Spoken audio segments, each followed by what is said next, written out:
Class 10 में या 12 में क्लास 10 में या 12 में बोर्ड के पेपर में आपका पूछता है अलंकार किसे कहते हैं। जिस तरह स्त्रियां अपने को सुंदर दिखने के लिए सजावट करती हैं, श्रृंगार करती हैं, उसी तरह काव्य की सुंदरता बढ़ाने के लिए अलंकार कहलाता है। अलंकार का होता ही अर्थ, साज, सजावट, सुंदरता, यह दो प्रकार होते हैं, शब्दालंकार, अर्थालंकार। जिस शब्द से काव्य की शोभा बढ़ती है उसको शब्दालंकार कहते हैं, और जिस काव्य में अर्थ के सहायता से सुंदरता बढ़ती है उसे अर्थालंकार।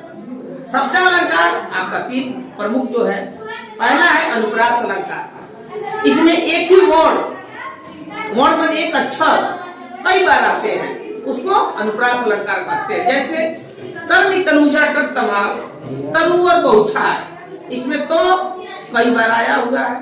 दूसरा आ गया यमक, जहाँ एक शब्द कई बार आता है और उस शब्द का अर्थ अलग अलग निकले, उसे यमक अलंकार कहते हैं। जैसे कनक कनक के 100 गुणी, माँ दत्ता अधिकार, वहाँ खाए बौराय जब वहाँ पाए बौराय।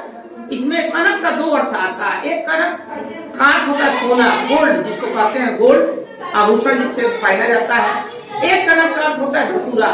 कनक ज्यादा मात्रा में सोना कोई पा जाता है तो पूरा आदमी उसका बौरा जाता है, और धतूरा अगर ज्यादा मात्रा में पी लिया हो तो वो नशा के मारे उसका दिमाग काम नहीं करता। दूसरा जो है अर्थ है आपका, एक और एग्जाम्पल मैं दे रहा हूँ उसका उदाहरण, कि सजना है सजना के लिए, सजना है सजना के लिए अगर दे देगा, ये भी यमक अलंकार में होता है कि स्त्रियां करवा चौथ के व्रत में अपने सजना के लिए सजती है।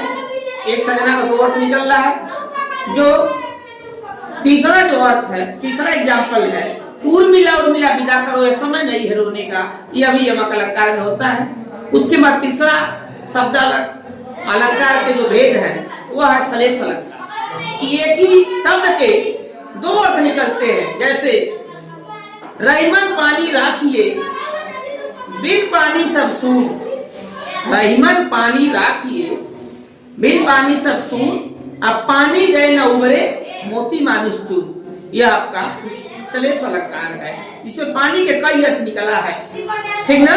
उसके बाद अर्थालंकार। अर्थालंकार के जो भेद है मैं बता रहा हूँ। एक है उपमा अलंकार।